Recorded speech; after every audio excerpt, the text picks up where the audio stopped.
So can we advance the slide, please, to the next session?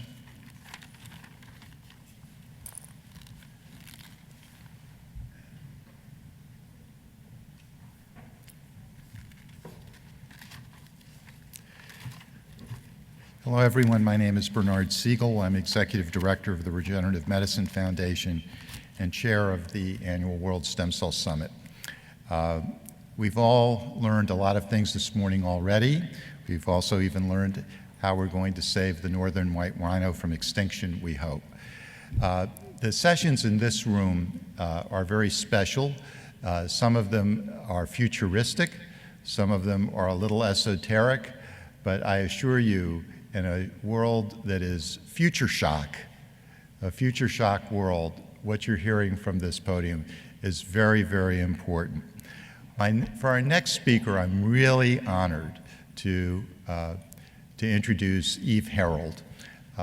Eve Harold served as the Director of Public Policy Research and Education of our organization, the Genetics Policy Institute, for approximately 2 years.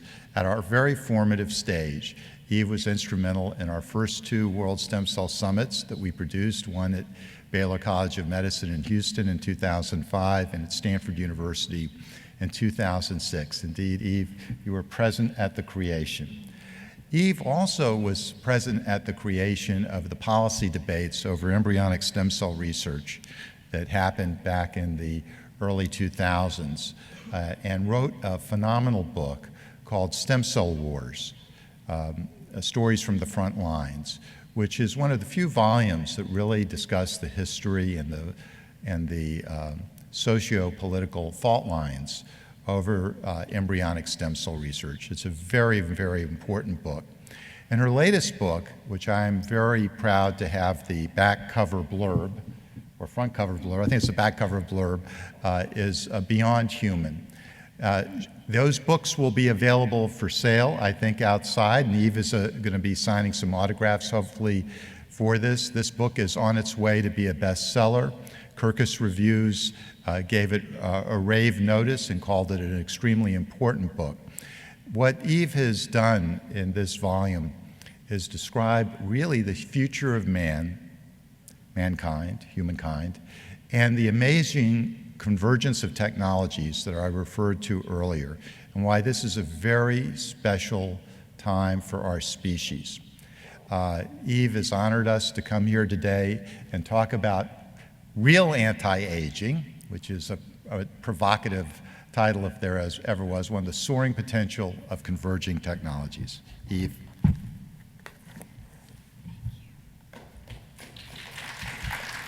Thank you so much, and thank you, Bernie, for inviting me to be here. It's a real honor to be part of this event. And it's amazing to me when I think of the early meetings that we had at the very inception of the organization, and to see what it's grown to today, and it's very gratifying, and I'm honored to be here. So let's see.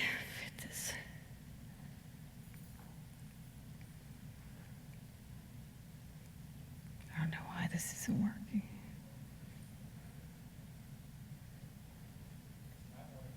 working. Doesn't seem to be working.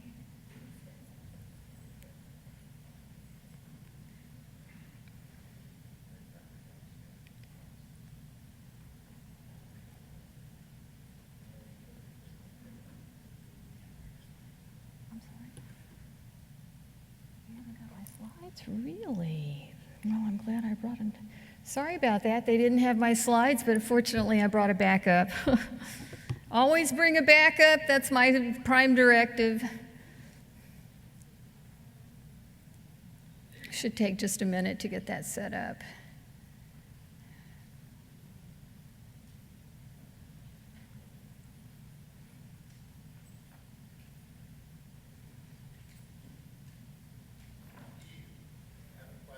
Mm-hmm.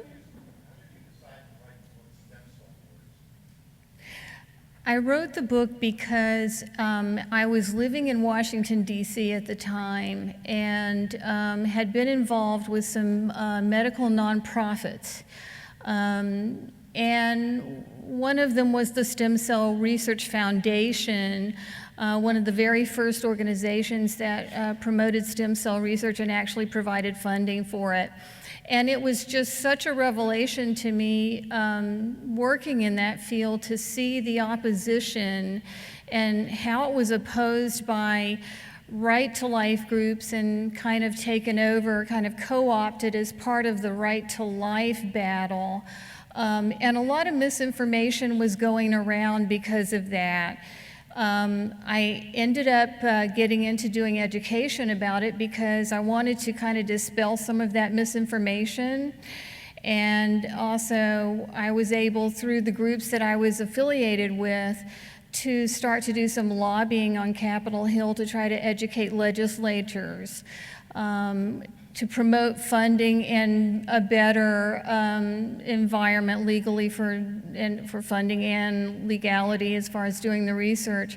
So it really was quite a battle, and actually Bernie is the brainstorm behind the title Stem Cell Wars, because it really was a bit of a war going on. Very, very passionate on both sides, and it was an amazing experience. Okay, I think we're set up now. So I'm going to talk about the aging revolution, and I talk about a revolution not because, just people are getting older and living longer. I think we're all pretty much aware of the fact that the lifespan has expanded dramatically in the last century, and in fact, in the United States, in the turn of the century, in 1900, the average life expectancy was 47, and now it's 78.8, which is a bit of a revolution in and of itself.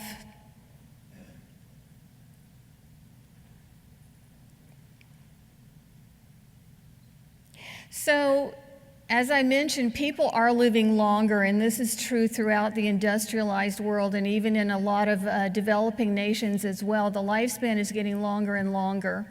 But that's not the only thing that's revolutionary about today. Not only are people living longer, they're having fewer age-related diseases. So we're living longer, healthier. And this has led to something that sociologists call the rectangularization of the lifespan. And what that means is that compared to previous generations, people tend to go along today and live in a relatively healthy state up until the very end of their life. So the period of mortality, when maybe there are several conditions or there may be one condition like cancer that is leading to the end of life, is tending to be compressed into the last few weeks of life. So people are spending less time disabled.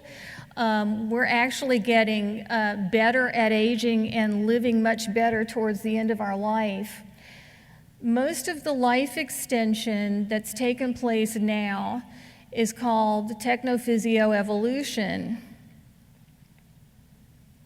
This isn't from any kind of fancy science.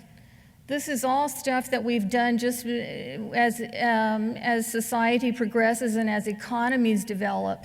So it's related to things like nutritious diets, temperature-controlled dwellings and warm clothing and better environmental control, better hygiene and sanitation services is cutting down on infectious diseases.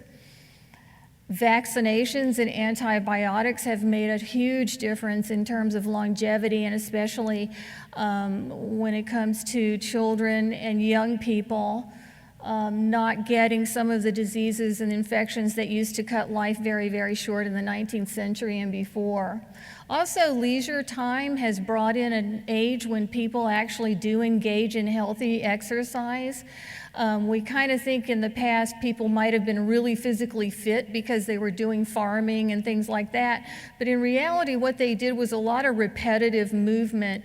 It wasn't necessarily cardio workout. It wasn't necessarily healthy, and it tended to lead to a lot of chronic conditions like joint deterioration and bone loss. And then the whole project of modern medicine Just the fact that we now do bypass operations for people who have cardiovascular disease, we're able to extend the life in people who have cancer. Just the whole project of modern medicine has really extended the human lifespan. This is nothing exciting or revolutionary, but it's about to become very, very different. And as different as our old age looks to that of our grandparents, the old age of our children is going to be radically different even from ours, and this is for several reasons. First of all, life expectancy has doubled in the last 150 years without any major anti-aging medicine, but anti-aging is now an actual field. It's kind of coming out of the closet. In the past 20 years, scientists have started to hone in on and to identify targets that can be addressed in terms of anti-aging. So now we know much more about what happens as cells age and die. And that is something that is allowing us to learn how to address those various problems one by one and hopefully have exponential results. And then the last thing is converging technologies, which I'll talk a little bit about later, in which a great number of radical new therapies are now coming onto the market or in clinical trials that can really radically extend lifespan and health span. So one of the most well-known ways to retard aging is calorie restriction. This has been done in animals, and it's also been observed in humans as well. Extreme calorie restriction puts your cells into a kind of a hibernation state. They don't degenerate, they don't go into a state of senescence quite so quickly. They tend to kind of not use a lot of nutrients and resources. And then they don't age and die as quickly as if you were eating a normal diet. And so this has been found not only to work in a whole body sense, it also delays the onset of age-related diseases like Alzheimer's and heart disease. It's been shown to work in a whole range of species. Everything from yeast to mammals to human beings have been found to have this amazing ability to slow or retard aging strictly by chronic calorie restriction. And in fact, in mice, it can extend the lifespan for up to 45%. It's not the most realistic thing in the world. So a lot of people kind of look at that and say, well, that's great. I think that's wonderful if you can do it, but I'm not going to walk around being hungry all the time. I mean, what good is a long life if you can't eat adequately? So there's also a lot of research going on into the development of an anti-aging drug. The most promising drug, and probably the most famous to this point, is a drug called Rapamycin. Rapamycin was derived from a bacterium that was found in, of all places, beneath one of the statues on Easter Island. There was a bacterium. It was discovered by a Pakistani-American researcher who was then able to isolate the different properties and to come up with rapamycin. It's being used already to suppress the immune system in certain cancer, I meant to say, I think that's incorrect, I meant to say transplants. It's used to suppress the immune response in certain transplants, and it's also used routinely in the coding of cardiac stents. So it's been found to delay the onset of Alzheimer's disease, cancer, heart disease, and it prevents the normal signs of aging in multiple organ systems. And the way it does this is by creating conditions that mimic calorie restriction. So rapamycin essentially does pretty much the same thing, only under conditions of a normal diet. There are other drugs that are out there available today, and it's possible that if rapamycin runs into some kind of roadblocks to getting approved by the FDA for a treatment in aging, some of us may be on a cocktail of drugs that prevent aging in different organ systems. These are all in existence today. One of them is metformin, which is a diabetes drug. That has been shown to extend the lives of mice. Dasatinib, an anti-cancer drug that destroys senescent cells. The reason that's important is because senescent cells basically become toxic in the body. They create toxic byproducts, and they're very hard for the body to break down and clear away, and they lead directly to a lot of the signs of aging.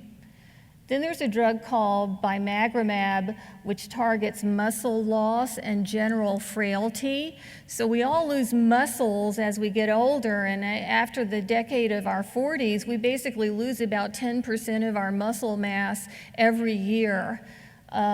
This drug, though, actually helps you to maintain muscle mass without necessarily exercising. If you include that with exercising, then you could very well have the same muscle strength as a person in their, say, 30s or 40s indefinitely. And then there are drugs that target the loss of cartilage in knees and joints. This would be a holy grail for people with arthritis and joint and bone degenerative diseases. So it's possible that we may all be on a cocktail of drugs soon, and if that extends our lifespan and our vitality and our health span, we may be alive when even more radical technologies come onto the market. So one of those areas that is very exciting in terms of actually radically extending the human lifespan is gene editing. And the way that scientists are going about this to learn what particular genes govern which particular processes is to mine nature and to observe what happens with other species, because not all species age the same way that human beings age.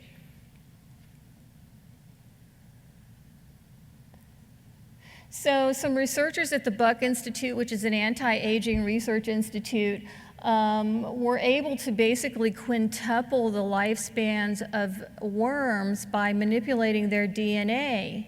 So if scientists can identify that particular strand of DNA, it's possible it could be inserted into a strand of human DNA, and this is called gene editing. Some species, such as Hydra, which is an aquatic creature, doesn't appear to age at all. It lives until it gets eaten by a predator and then it dies. It's possible that sometime in the future, if we can identify those particular snippets of DNA that govern the lifelong longevity of that species and splice that into the human DNA gene, then it's possible that human beings might actually be able to mimic those results. And a lot of people have talked about this and written about this, and I think there's a certain amount of skepticism out there as far as what can eventually come from gene editing based on mining information from other species. And the objection is that, well, it takes a very long time to sequence genomes. And it would take so many years to, elucidate which genetic processes are at play here, that this sort of technology is way into the future. Well, it's not way into the future, because now we have super powerful computers that can sequence genomes in very short amount of time. I think HIV was sequenced in about 15 years. It took 15 years to sequence the genome. The genome for SARS, which was done much more recently, took place over a 15-day period. So we actually do have, with the help of computers now, the ability to sequence many, many genes. And, there may be many gene processes that can be teased out over the next few years, and it's something that I think could be in the foreseeable future. And then, of course, there's stem cell therapies, which everyone here is hearing more about. Stem cells obviously have tremendous potential to treat all kinds of diseases. They can turn into the tissues of any type of body part that you might be losing through age or disease. But in addition to that, the study of pluripotent stem cells in the lab can teach us kind of what's going on in very young cells and what is it that makes them healthy and makes them able to proliferate and to stay young and divide. We can learn a lot of that from observing stem cells in the lab. And then, of course, we can replace diseased tissues in the body.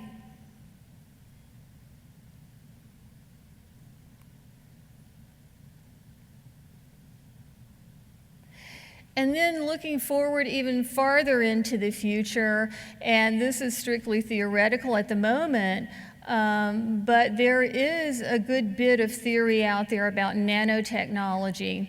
Nanotechnology, for those of you who aren't familiar, is using technologies that are on the size scale of 1/1000th to 1/110,000th the width of a human hair. So we're talking about work that's being done at the atomic level.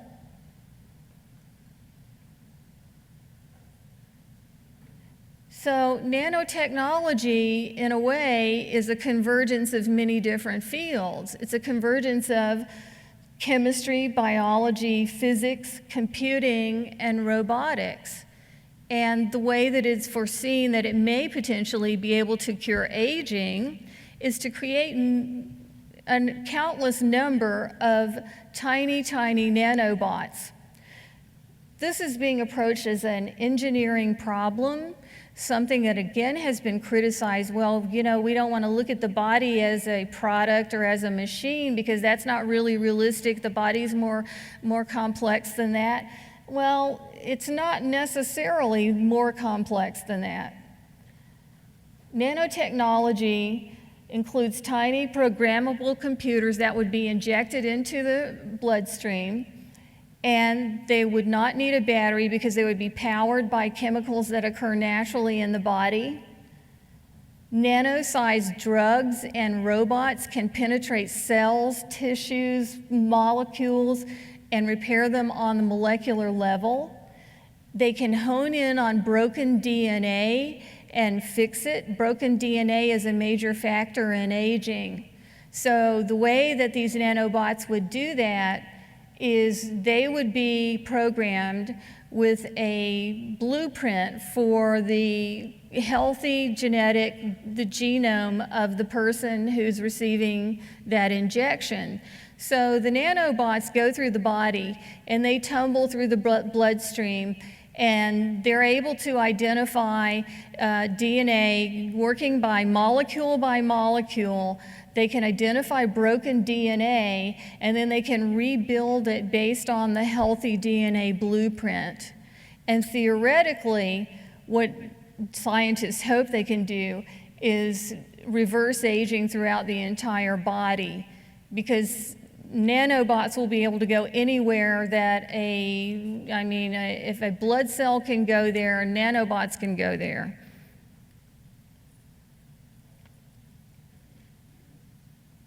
So the thing that is exciting today that I write about a lot in my book, Beyond Human, is something called Converging Sciences.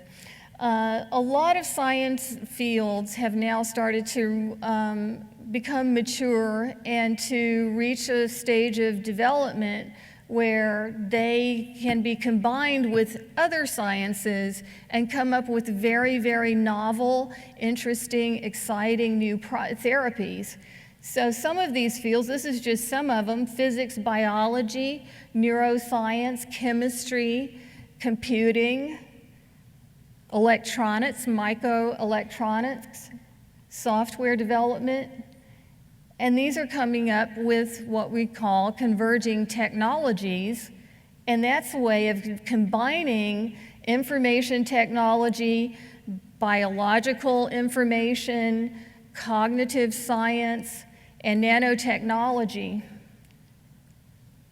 Some other areas that are being used in converging technologies are cell therapies, as in stem cells, bioengineering, or the engineering of new body parts to replace broken ones, nanotechnology, wireless microelectronics. So now we have a whole spate of different kinds of medical products that can be housed in the body, that can be implanted in the body, and can be controlled and programmed and monitored without wires, without hoses. They work on wireless technology just like our computers do.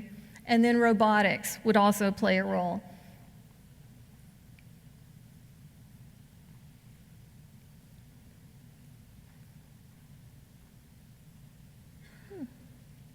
Doesn't seem to be working.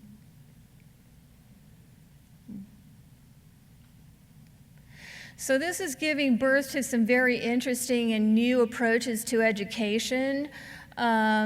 Scientists are becoming prepared to work with engineers and doctors and people in other specialties to bring together the various sciences and to integrate them in new ways. And one example is at the Johns Hopkins University, where there is a new academic track under the Institute for Computational Medicine, and that includes mathematics, computer science, engineering, medicine, and genetics.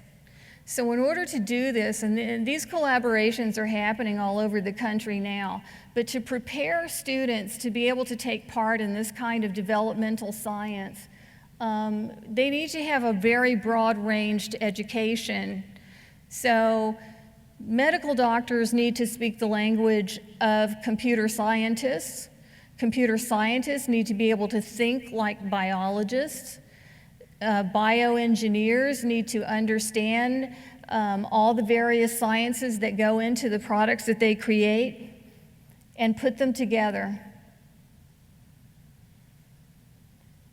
So coming up are a few examples of some technologies that are out there now that converge many technologies, and that can be gotten today either on an experimental basis or they're actually on the marketplace. One of them is roboticized prostheses that operate with brain implants so that they can be operated purely by the thoughts of the patient.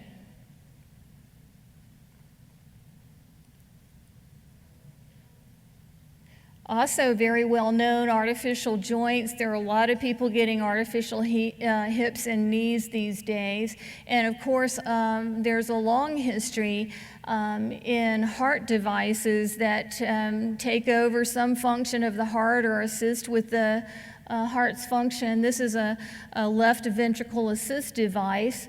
Those have been around for quite a few years, but you also have cardiac defibrillators that will shock the heart in the case of an arrhythmia, and several other types of heart assist devices.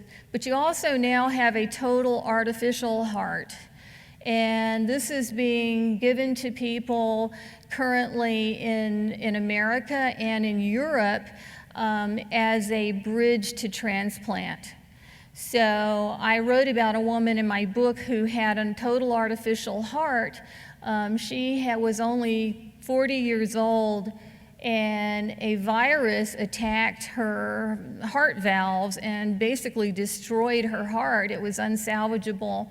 At the time, there was no biological organ available when her heart gave out, and she was given a total artificial heart, which lasted about 40 days, and with tremendous results. She felt great. She walked, talked, exercised, went about her business, worked, did everything that she needed to do.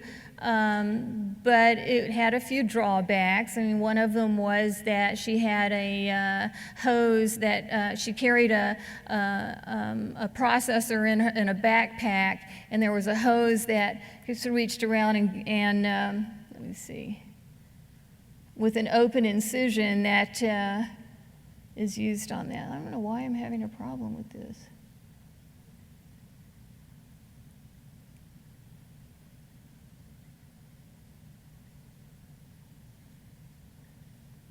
There we go. So now that lasted about 40 days in that case, and she said it was just amazingly successful.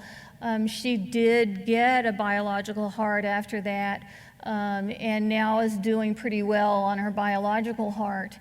But the advantage of these hearts is that they cannot be rejected by the body. It's all polymers and metals, and is not rejectable like a biological organ would be. But it, at this point, is just being used as a bridge to transplant, and some new models will be on the market soon that are actually destination therapies, so they would not be a bridge to transplant. And one of the fields also is engineered body parts using stem cells and scaffolding, and a number of different body parts have now been grown in the lab. The image on the right is a lab-grown trachea. Obviously, the one on the left is an ear, but there have also been artificial organs that were grown using scaffolding and stem cells that have been transplanted into both animals and people, and that work just fine. They create urine, they do everything they're supposed to do. Another example of converging technology is a retinal implant. This is where you implant a micro array of, I guess you could say, computer chips, for lack of a better word, into the optic nerve, into the retina, and then it's combined with a camera, and it actually provides some amount of eyesight, although it's not perfect. Brain implants are coming along, especially in the domain of the U.S. military. The military is developing a brain implant that will help soldiers who have traumatic brain injury and that assist memory. And scientists are looking at very different parts of the brain right now to look at micro-stimulation. I don't know why it's doing this. One of the technologies that's been around for a long time is deep brain stimulation, and scientists have been using that for the relief of things like Parkinson's disease and epileptic seizures. There's a new push now to come up with brain implants that would assist in the retrieval of memories. It's being tested in some Alzheimer's patients. In a very strategically located part of the brain. It's hoped that the brain implants will help these patients to access the memories that they have, not necessarily create new memories, but to be able to use what they still have left.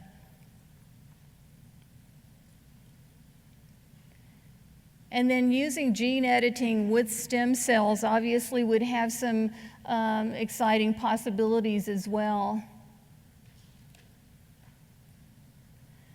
So one real-world example that's kind of close to human clinical trials now is the kidney project at the University of California in San Francisco. And this is for a total artificial kidney.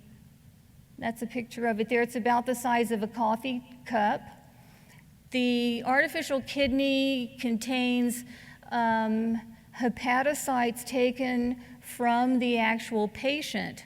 So it is a mixture of artificial and biological material.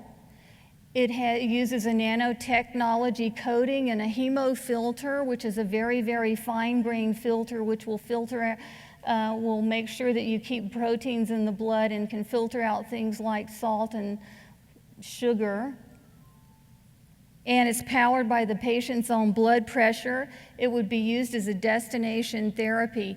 There are other artificial organs out there now, kidneys, that are kind of effective, but you have to wear a belt and you have to be tethered to a machine to power it. So this would be a tremendous step forward.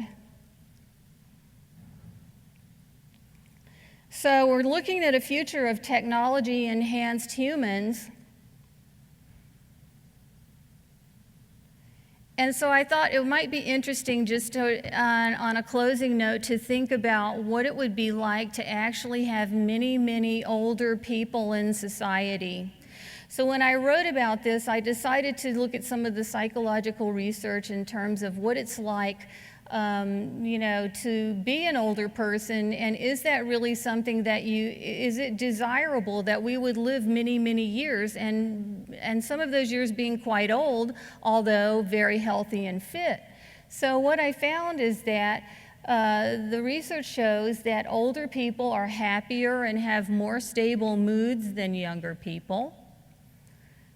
In the workplace, they are more productive and make fewer mistakes, which kind of flies in the face of age discrimination. But some studies were done in Germany in production jobs, and it was found that older people consistently, because they were so stable, was part of the reason, but they were more productive and they made fewer mistakes. Also, older people have vastly more information in their heads. And a lot of people who talk about and write about aging say, well, I don't know that I would really want to live very long, because isn't it inevitable that you start to lose your memory? Well, there was a study that was done in Germany by a team of linguists that tested people as far as word recall, and they used a huge database of words and expanded the search beyond what normally these type of studies go on. You have a small subset of words, and you test older people and younger people, and you find that older people take longer to access the same words as the younger people. Well, what they found was not that it wasn't that the older people were losing vocabulary, it was because they had such large vocabularies. So that when you compensated for the amount of time it took to go through the massive amount of information in their head, the speed of recall wasn't really longer in older people. It was just that they had so much more information to sift through. So that was very tantalizing, a very interesting piece of research. Also, psychologically, older people are less geared to reward seeking and are less acquisitive. So maybe that could change society. I don't know, if we had a lot of older people. Also, older people commit fewer crimes and they're unenthusiastic about war. So almost all crimes are committed by young people. It is possible that society could change very dramatically if we had many, many more much older people who've lived much longer.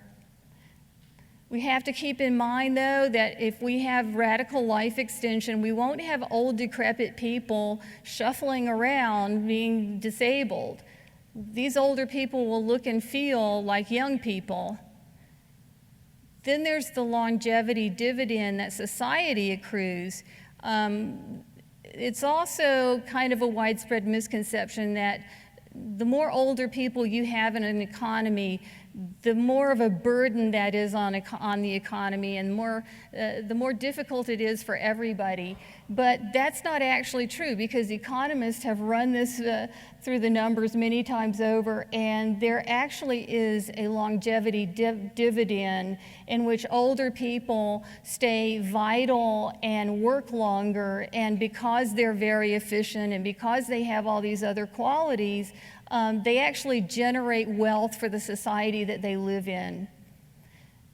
But another thing that we need to take into consideration is the obesity epidemic, and that could really complicate this whole picture in terms of aging.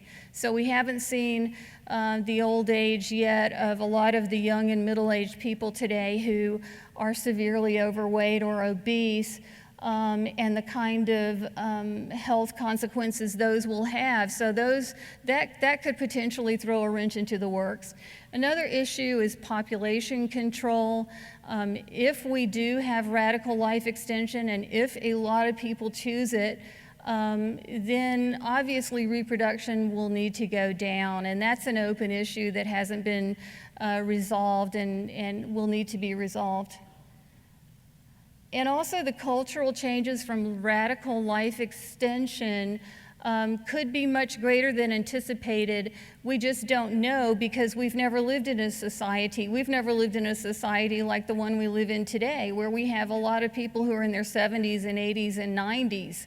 It's possible that people alive today in middle age could be able to take advantage of some of these technologies. So, for example, a lot of people die from heart disease. Heart disease is the #1 killer for men and women.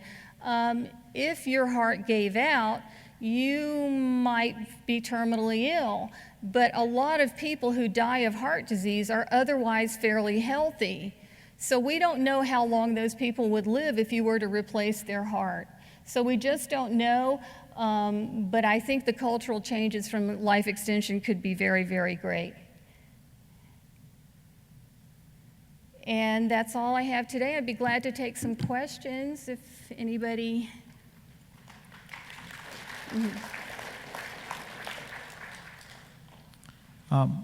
What is your take on human growth hormone injections and the result? My take on what? Human growth hormone injections. Okay. Well, you know, that's something that, first of all, is not, you know, known to be safe.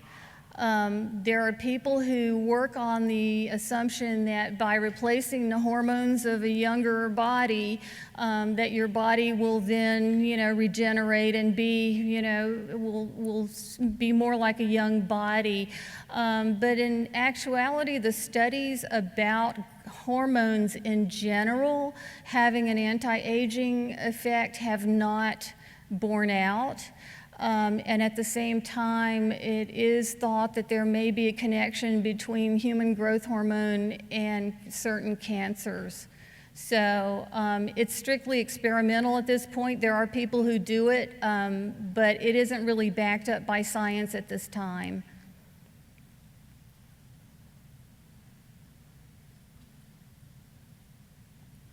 So is there any evidence that stem cell supplementation or stem cell injection actually extends the lifespan or healthier way? Well, we don't know, and I think that's why it's so important to study pluripotent stem cells in the lab, because I think what we need to do is separate out what properties of those cells actually do lead to rejuvenation and which ones have the potential to overdivide and turn to cancer. So, you know, there are a number of cosmeceuticals out there now, cosmetic pharmaceuticals, so to speak, that claim to use stem cells to rejuvenate the skin.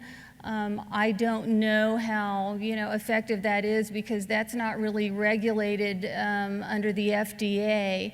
But I think at this point it's premature to say that we could actually inject stem cells, you know, pluripotent stem cells in particular, into a human being because we know that there's a possibility of cancer.